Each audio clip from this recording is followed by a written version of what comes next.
সম্প্রতি দুই দেশের মধ্যে ঘটে যাওয়া অস্থির পরিস্থিতিতে ভারতে চিকিৎসা নিতে আসা বাংলাদেশি রোগীদের বয়কট করার সিদ্ধান্ত থেকে সরে এসেছে দেশটির চিকিৎসকদের সংগঠন ইন্ডিয়ান মেডিকেল অ্যাসোসিয়েশন।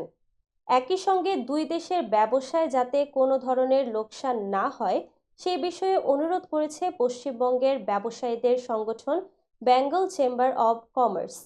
বুধবার সংবাদ সম্মেলনে এই ঘোষণা দেন পশ্চিমবঙ্গের আইএমের দুই সদস্য ও চিকিৎসক এন কাঞ্জিলাল ও কৌশিক চৌধুরী। একই দিনে বেঙ্গল চেম্বার অব কমার্সের সদস্য অনির্বাণ গুপ্ত কোনো ধরনের লোকসান না হয় সে বিষয়ে অনুরোধ করেন।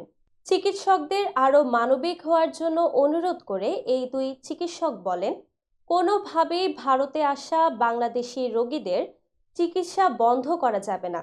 এছাড়া রোগীদের কোনোভাবেই হয়রানি করা যাবে না। বাংলাদেশি রোগীদের চিকিৎসা দিতেই হবে। অচিরেই এই সমস্যা কেটে যাবে মন্তব্য করে এন কাঞ্জিলাল ও কৌশিক চৌধুরী বলেন, চলমান অস্থিরতায় যেমন বাংলাদেশি রোগীরা সমস্যায় পড়েছেন, তেমনি আর্থিক ক্ষতির সম্মুখীন হচ্ছে ভারতের মেডিকেল ট্যুরিজম। বাংলাদেশি রোগীদের জন্য দ্রুত হেল্পলাইন চালুর ঘোষণা দিয়ে তারা জানান, ওই নাম্বারে রোগীরা ফোন দিলে চিকিৎসা সংক্রান্ত সকল ধরনের সাহায্য পাবেন। তবে রাজনীতির ঊর্ধ্বে উঠে দুই দেশকে কূটনৈতিক সম্পর্ক মজবুত ও মধুর করতে এগিয়ে আসতে হবে বলেও মন্তব্য করেন তারা।